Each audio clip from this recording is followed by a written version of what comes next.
Hello students and welcome to another session of my online biology classes called biology simplified. मैं हूं doctor Shyamala Shah और मेरे details आपको दिख रहे हैं स्क्रीन पर। स्टूडेंट्स, हम 11th standard state text book के excretion and osmoregulation topic को स्टडी कर रहे हैं और ये उसका 8th पार्ट है। क्योंकि जो स्टूडेंट्स नए ज्वाइन हुए हैं मैं उनको बोल दूं कि इसके सारे previous parts as well as बाकी के सारे चैप्टर्स आपको मेरे चैनल पे जिसका नाम है बायोलॉजी सिंप्लीफाइड वहाँ पर आपको मिल जाएगा। ऑलराइट, तो प्लीज़ डोंट फॉरगेट कि आपको वीडियोस को लाइक शेयर एंड सब्सक्राइब करना है। शेयर करना मत भूलिए अगर आपको अच्छा लगता है। तो अभी एग्जाम्स पास में आ रहे हैं तो हो सकता है कि आपके दूसरे फ्रेंड्स की और दूसरे स्टूडेंट्स की मदद हो जाए। Alright, please do not forget students कि आपको सारे वीडियोज़ एंड तक ज़रूर देखने हैं बिकॉज मैंने बहुत कोशिश की है कि हर एक सेंटेंस को हर एक लाइन को मैं एक्सप्लेन करूँ। ये आगे जाके आपको नीट में भी मदद करेंगे। करेक्ट है। अनदर रिक्वेस्ट है कि मेरे ऑनलाइन जो बायोलॉजी क्लासेस हैं 9 से लेकर 12 तक सारे बोर्ड्स के लिए मैंने शुरू कर दिए हैं। तो अगर आपको इंडिविजुअल ट्यूशन्स चाहिए, ग्रुप ट्यूशन्स चाहिए तो मुझे कांटेक्ट ज़रूर कीजिएगा। अगर आपको पूरा सिलेबस नहीं चाहिए, ओनली कुछ चैप्टर्स का एक्सप्लेनेशन चाहिए है या आपको डाउट सॉल्विंग सेशंस या ओनली टेस्ट सीरीज वगैरह चाहिए है, राइट, तो आप किसी भी मॉड्यूल के लिए मुझे कांटेक्ट कर सकते हैं। Right, so please don't forget कि आपको बेल आइकॉन दबाना है और आगे की सारी वीडियोज़ की नोटिफिकेशन जो है वो आपको मिल जाएगी। Okay, so let's continue students. ठीक है, अब लास्ट टाइम हमने किडनी का जो है उसका पूरा रोल, उसका यूरिन का कॉन्सेंट्रेशन प्रोसेस, ये सब पूरा फिल कंप्लीट कर दिया है। अभी हम आ जाते हैं नेक्स्ट एस्पेक्ट पे, जो है हमारी बॉडी के दूसरे ऑर्गन्स का क्या रोल है एक्सक्रीटरी प्रोसेस में। तो आ जाते हैं स्किन पर, है ना। बहुत सारे ऑर्गेनिजम्स की स्किन बड़ी ही पतली और परमेएबल होती है, मतलब चीज़ें अंदर से बाहर जा सकती हैं। करेक्ट है। Okay, for example waste products जैसे अमोनिया है, ये बाहर की तरफ डिफ्यूज हो सकता है।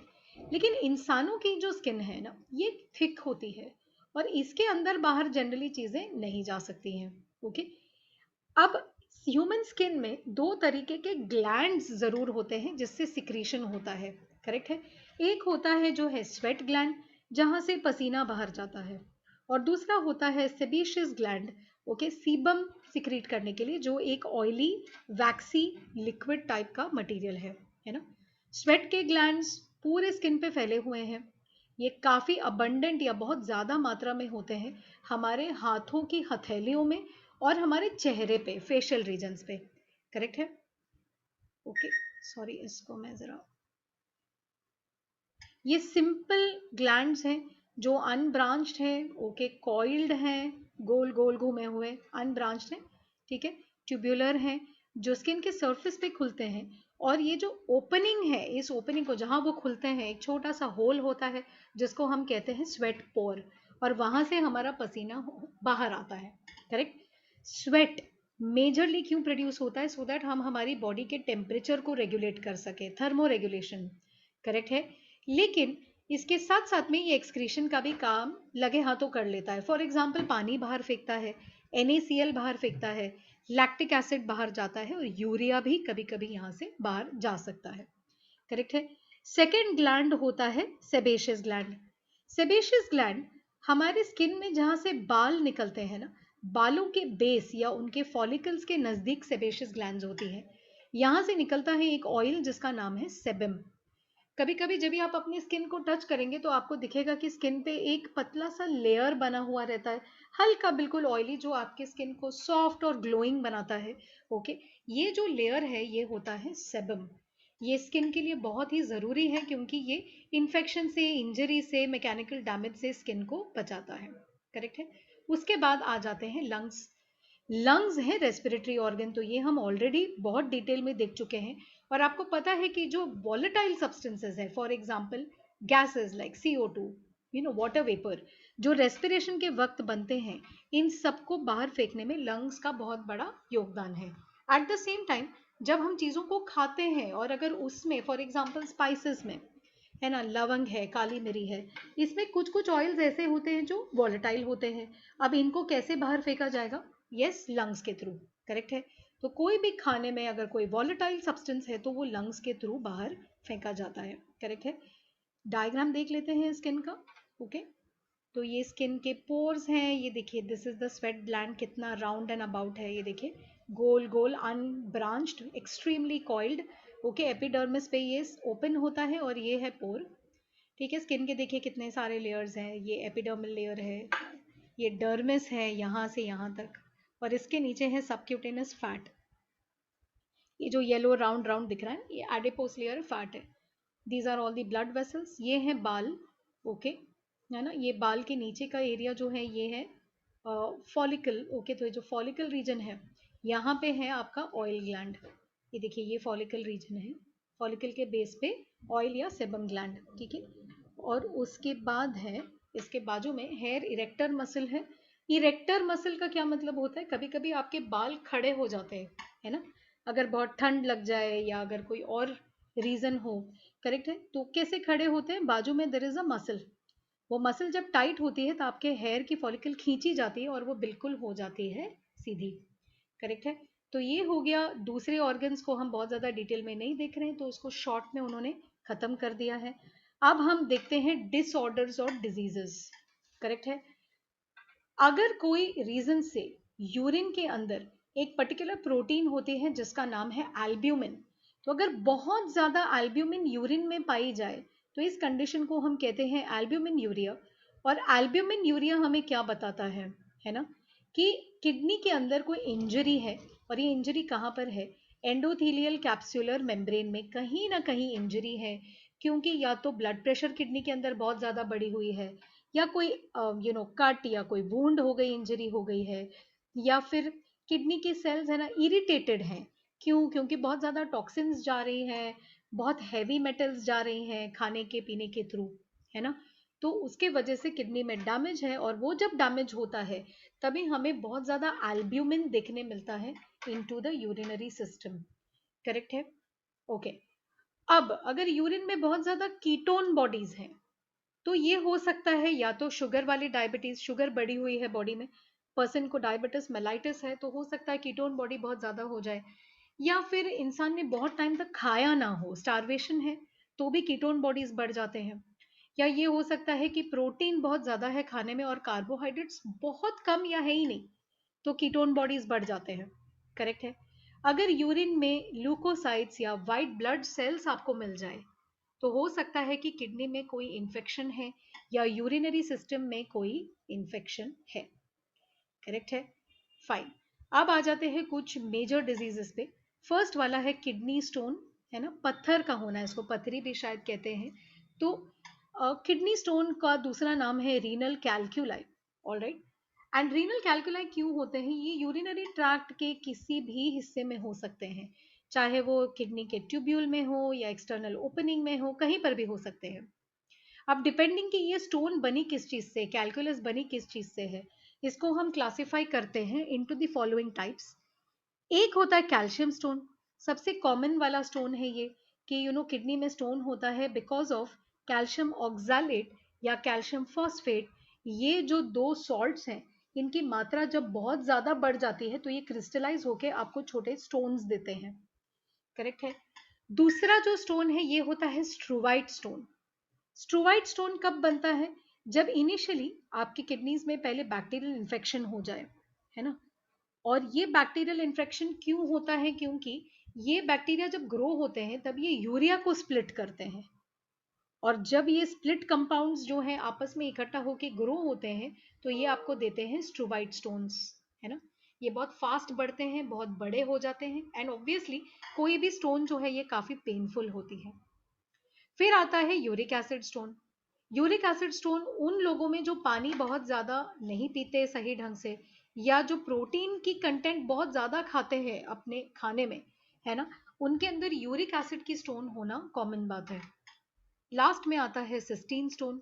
सिस्टीन स्टोन एक जेनेटिक डिसऑर्डर है, ओके, जिसकी वजह से किडनी बहुत ज्यादा अमाइनो एसिड को एक्सक्रीट करती है, और इसके वजह से आपके मतलब यूरिन में भी सिस्टीन की मात्रा बढ़ जाएगी, और सिस्टीन आपके ट्यूब्यूल्स में कलेक्ट होके ओके क्रिस्टलाइज होके स्टोन्स देता है, करेक्ट है। अब किसी भी स्टोन के कुछ कॉमन सिम्टम्स है, और फर्स्ट सिम्टम ये है कि रिब केज के नीचे, ओके, बैक में और साइड में पेन का आना, बीच बीच में इंटरमिटेंट मतलब आना जाना पेन।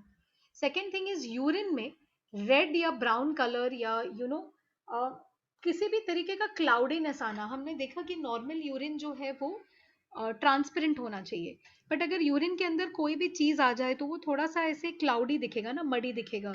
तो पिंक, ब्राउन, रेड या हेजी यूरिन। ओके।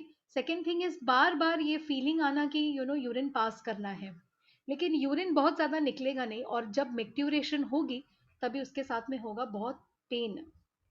ठीक है। इसका डायग्नोसिस कैसे कर सकते हैं?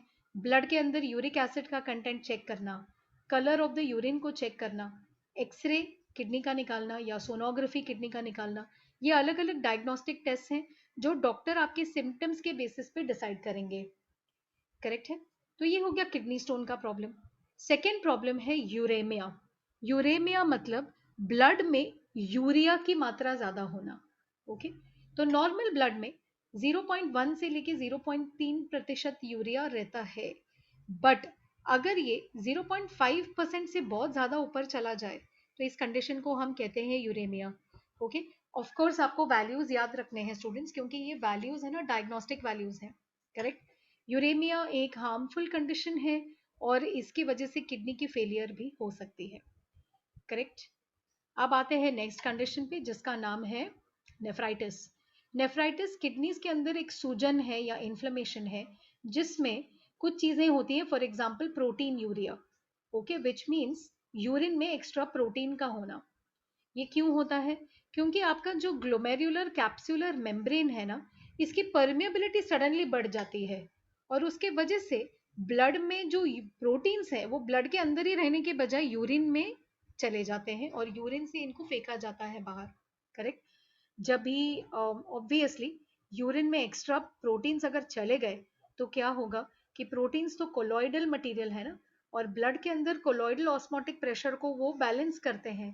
तो जब प्रोटीन चला जाएगा तो ब्लड का कोलॉइडल ऑस्मोटिक प्रेशर जो है ये चेंज होगा, एंड इसकी वजह से क्या होगा कि फ्लूइड ब्लड से निकल के इंटरस्टाइशल स्पेसेस में चला जाएगा और इसके वजह से आपके बॉडी में सूजन होना शुरू होगा, हाथ पैर का सूजना, जिसको हम कहते हैं एडीमा। ओके, इसको हम कहते हैं इडीमा या एडीमा। राइट। अब आते हैं नेक्स्ट एस्पेक्ट पे जिसका मतलब है रीनल फेलियर। फेलियर मतलब आपका किडनी काम नहीं कर रहा है। करेक्ट। अब या तो कम हो जाना या तो कंप्लीटली बंद हो जाना ग्लोमेरुलर फिल्टरेशन का, है ना, इसको हम नाम देते हैं रीनल फेलियर का। फेलियर मतलब लगभग आपका सिस्टम जो है वो काम नहीं कर रहा है। ये दो तरीके का हो सकता है।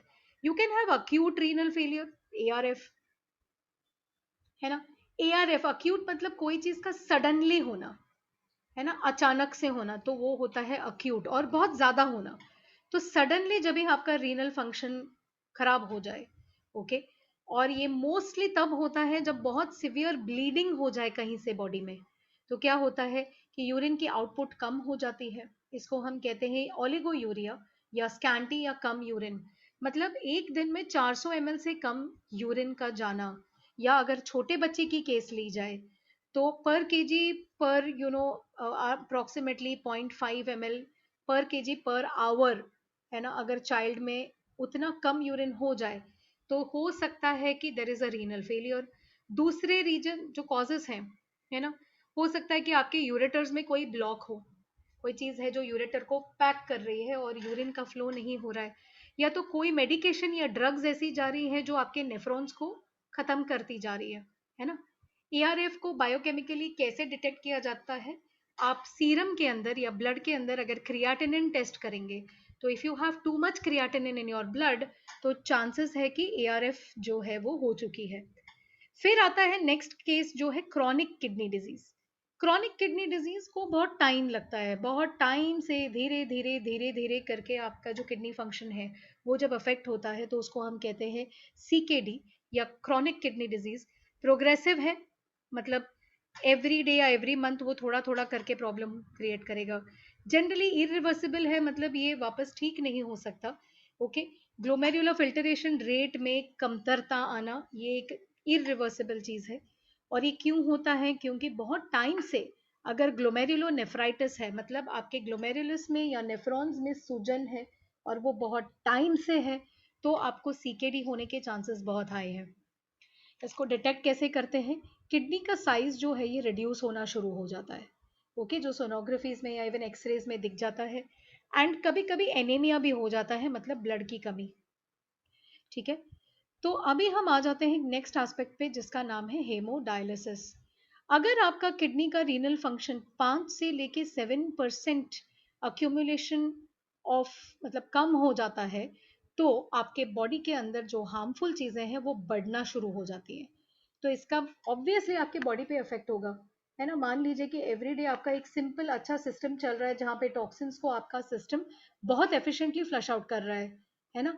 लेकिन अगर ये सिस्टम अचानक से बंद हो जाए, क्लॉग हो जाए, पाइप्स मान लीजिए ड्रेनेज पाइप है और वो ड्रेनेज पाइप फंस जाए, तो क्या होगा, सारा जो ड्रेनेज है, जो कचरा है, वो वापस सिस्टम में आएगा, है ना।